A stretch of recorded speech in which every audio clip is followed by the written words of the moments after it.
Baik, Assalamualaikum warahmatullahi wabarakatuh. Perkenalkan, nama saya Tiara Yania Ivanila Kita dengan nomor stambuk D121181022 dari Teknik Informatika Universitas Hasanuddin. Di sini saya akan sedikit mendemonstrasikan aplikasi sederhana saya menggunakan Unity dan Vuforia SDK. Jadi, sekedar informasi, aplikasi sederhana yang saya buat kali ini saya namakan House Review, di mana nantinya aplikasi ini akan mendeteksi brosur rumah yang ada untuk kemudian menampilkan detail dari masing-masing tipe rumah berupa gambar 3D atau objek 3D. Baik, kalau begitu langsung saja ke pendemonstrasiannya. Pertama-tama kita akan menyiapkan marker terlebih dahulu. Berhubung aplikasi yang saya buat kali ini berupa marker based AR. Untuk menyiapkan marker, kita dapat langsung saja ke website portal Vuforia. Kemudian login dengan memasukkan email address dan password. Jika belum mempunyai akun, kita bisa melakukan registrasi di halaman register. Login. Nah, selanjutnya kita akan membuat license key untuk aplikasi kita, di mana kita dapat menekan tombol Get Development Key ini dan memasukkan nama license yang diinginkan. Contohnya seperti ini.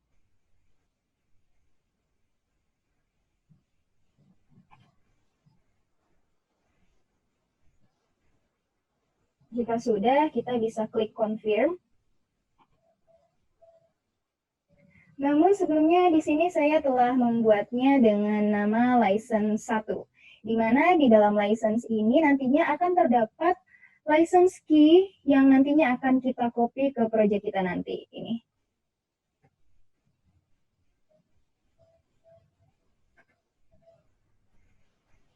Jika sudah, sekarang kita akan ke Target Manager untuk menyiapkan target yang nantinya akan dipakai sebagai marker. Di dalam Target Manager ini sudah terdapat list dari database yang sebelumnya sudah pernah saya buat. Namun jika kita ingin menambahkan database baru, kita dapat mengklik Add Database, memasukkan nama database, dan memilih device sebagai tipenya, tipe penyimpanan, dan klik tombol Create. Nah, di sini saya sudah menyiapkan database 2 namanya. Di dalam database ini terdapat target-target juga yang sudah saya siapkan. Namun jika kita ingin menambahkan target baru, kita bisa klik Add Target dan terus memilih tipe dari target yang ingin kita masukkan. Karena di sini saya memakai gambar 2D, maka saya memilih single image dan kita browse filenya, mengatur lebarnya atau ukuran default dari marker kita nanti, dan nama dari target kita. Dan kemudian kita bisa klik Add. Nah, di sini ada 2 target yang masing-masing bernama House 1 dan House 2. House 1 ini mendapatkan rating 4 dari Vuforia. Dan ini dia. Sedangkan House 2 ini mendapatkan rating 5 dari Vuforia.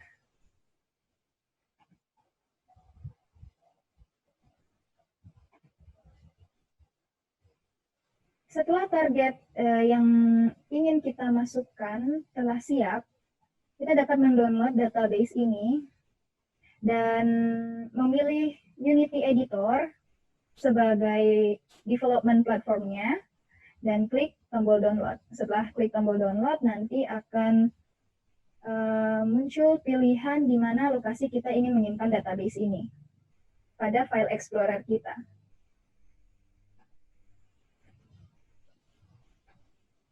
Dan klik tombol OK. Baik, karena target telah siap, maka kita dapat langsung saja membuat proyeknya. Namun, karena saya sebelumnya sudah membuat proyeknya, maka saya akan langsung ke sini saja. Tapi jika ingin membuat proyek baru, maka kita bisa buka Unity Hub, kemudian menekan tombol New, untuk kemudian memilih template dari project kita. Di sini saya memilih 3D. Kemudian memasukkan nama serta lokasi di mana kita ingin menyimpan projectnya. Setelah itu kita bisa menekan tombol create yang ada di sini.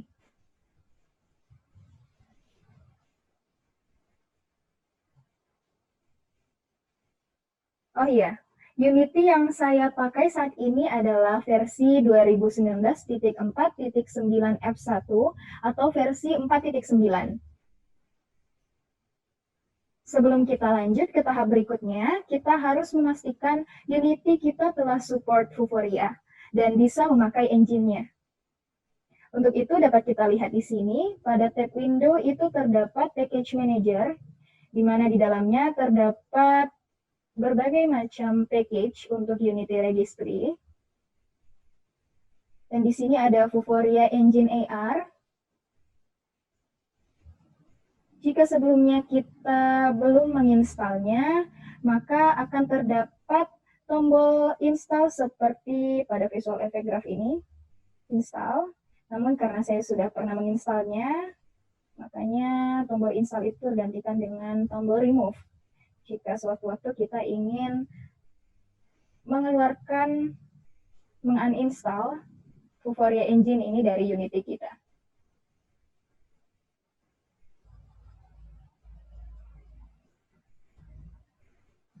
Saat pertama kali proyek baru dibuat, sekedar informasi dalam hierarki itu biasanya hanya terdapat directional light dan main kamera, namun di sini saya mengganti main kamera dengan AR kamera. Caranya dengan menghapus main kamera menggunakan tombol delete, dan kemudian menggantinya dengan AR kamera yang terdapat pada subtab Vuforia Engine. Pada inspektor AR kamera ini terdapat Vuforia Engine Configuration. Di sini ada App License Key. Nah, di kolom inilah kita memasukkan license key yang sudah dibuat tadi. Dan kebetulan di sini saya sudah memasukkannya. Terus di sini ada database yang telah kita import. Kebetulan di sini database 2 telah saya import ke dalam project ini. Tapi jika ingin menambahkan database baru, kita bisa klik Add Database, dan kemudian nanti akan diarahkan langsung ke portal. Ini kita bisa klik Add Database seperti sebelumnya. Kemudian, jangan lupa untuk mengenable Vuforia Engine agar dapat mengakses webcam kita. Jadi pastikan disable Vuforia Engine ini tidak tercentang. Baik, jika sudah selesai, kita bisa langsung saja ke hierarki. Selanjutnya akan ditambahkan target ke dalam hierarki ini. Seperti ini, ada 2 target di sini. Kita bisa langsung klik kanan dan memilih image yang terdapat pada subtab Vuforia Engine, atau bisa ke Game Object, sama, ke Vuforia Engine dan memilih image. Nah, selanjutnya, pada hierarki ini akan muncul image target yang telah kita pilih tadi, yang telah kita masukkan. Tinggal nanti kita masukkan target apa yang akan kita jadikan marker pada aplikasi ini. Caranya adalah dengan menekan image target tadi, kemudian di sini terdapat database dan image target, kemudian memilih sesuai dengan yang kita inginkan. Saya memilih database 2 yang telah kita import tadi, dan house 1.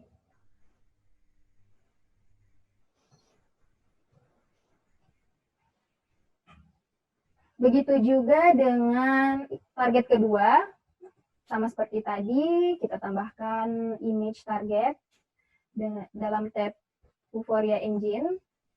Kemudian kita memilih database dan image target yang diinginkan, database 2 dan house 2. Baik, selanjutnya kita akan memasukkan gambar 3D atau objek 3D ke dalam hierarki. Untuk itu kita bisa ke assets pada project.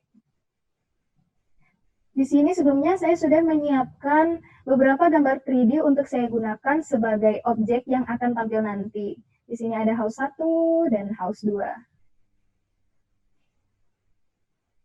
Atau jika kita ingin menggunakan objek 3D yang lain, kita bisa mengimportnya dari luar lewat import new asset pada tab assets.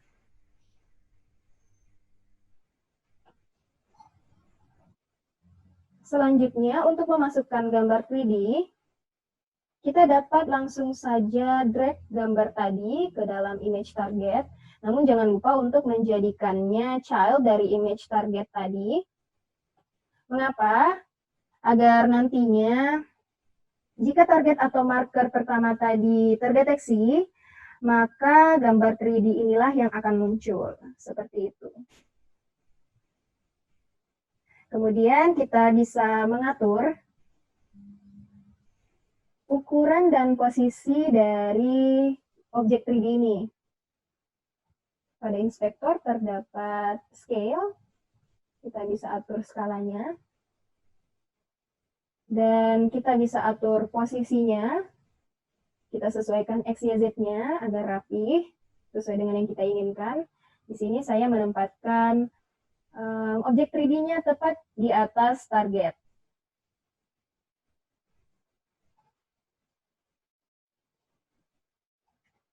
Langkah yang sama saya lakukan untuk target atau marker kedua. Sama seperti tadi, bisa langsung saya drag ke dalam sini dan menjadi child-nya. Dan saya atur skalanya agar rapi, posisinya juga saya tempatkan tepat di atas image targetnya. Selanjutnya, untuk sentuhan agar aplikasi ini dapat terlihat lebih menarik, saya menambahkan sedikit script untuk mengatur behavior dari objek 3D yang telah kita masukkan tadi.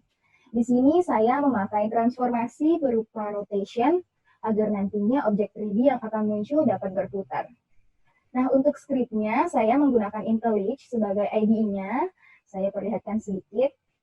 Nah, jadi di sini saya mempunyai kelas putar, di mana di dalamnya sudah saya inisiasi dulu kecepatannya. Float speed sama dengan 50,0 F. F di sini menandakan bahwa bilangan tersebut adalah float. Jadi dalam C# jika kita tidak menambahkan F di belakang suatu bilangan desimal, compiler secara default akan mengidentifikasinya sebagai double. Kemudian untuk mengatur behavior dalam Unity, terdapat dua fungsi di sini, yaitu start dan update. Start ini dipanggil sebelum frame pertama diupdate, dan update ini dipanggil sekali per frame atau setiap frame. Di sini kita tidak menyeting apa-apa untuk startnya, artinya tidak ada initial state, sehingga membuat compiler itu langsung membaca update. Dalam update ini ada fungsi yang berisi transformation atau transformasi rotation.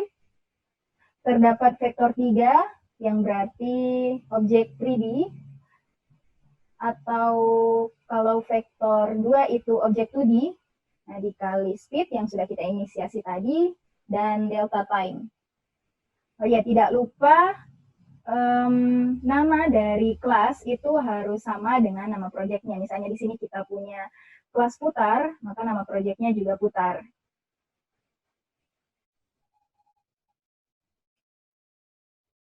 Nah, jika script sudah siap, sekarang kita bisa mengimport scriptnya ke dalam project. Caranya kita bisa langsung saja mendrag file.cs yang telah kita buat tadi dari file explorer kita ke dalam project, atau kita bisa lewat import new asset yang terdapat pada tab assets, kemudian memilih file.cs dari dalam file explorer kita. Seperti di sini saya telah mempunyai script putar yang telah saya import sebelumnya. Kemudian bagaimana caranya kita dapat mengimplementasikan script ini ke dalam objek 3D yang telah kita masukkan? Caranya adalah sama, kita langsung saja drag script ini ke objek 3D yang ingin kita implementasikan script di dalamnya. Dan pada inspektornya, bisa kita lihat di sini sudah ada komponen berupa script dengan nama file putar. Atau jika kita ingin menambahkan komponen yang lainnya, kita bisa klik Add Komponen. Dan terdapat banyak pilihan di sini, seperti salah satunya tadi script, terus video, layout, audio, dan lain sebagainya. Oke, jika semua telah siap, baik target atau marker, objek 3D maupun komponennya, kita bisa langsung build and run aplikasi ini, atau kita bisa menguji coba sedikit di PC kita melalui tombol play ini. Namun di sini kita langsung saja build and run, kita ke build setting, dan terus pilih platform Android, kemudian pilih device yang ingin kita pakai, dan klik build and run. Klik save.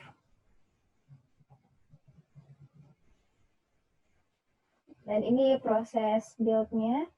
Jika sudah selesai, nantinya aplikasi ini akan otomatis terinstall dan jalan di device kita masing-masing.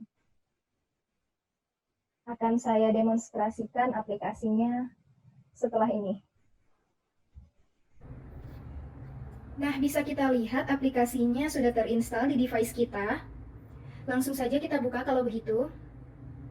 Di sini saya sudah menyiapkan brosur yang sudah tercetak. Kemudian jika aplikasi sudah terbuka, kita bisa langsung saja arahkan kamera device ke masing-masing tipe rumah, seperti ini. Dan tada, muncul objek 3D dari detail tipe rumah yang ingin kita review. Bisa kita lihat di sini bahwa objek 3D telah berputar sesuai yang direncanakan. Begitu juga dengan tipe rumah kedua, sama kita arahkan saja. Dan ya, objek 3D yang kedua ini telah berputar juga sesuai dengan yang kita rencanakan.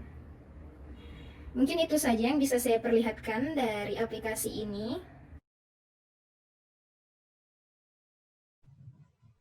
Nah, tadi kita telah melihat demonstrasi dari aplikasi sederhana yang saya buat kali ini. Bisa kita lihat tadi bahwa aplikasi telah berhasil terbuild dan juga berhasil dijalankan di device, di mana tadi kita menggunakan Android sebagai platformnya. Baik, kalau begitu sekian demonstrasi aplikasi saya kali ini. Lebih kurangnya mohon maaf, jika terdapat kesalahan perkataan juga mohon dimaklumi. Semoga bisa bermanfaat bagi kita semua. Wassalamualaikum warahmatullahi wabarakatuh.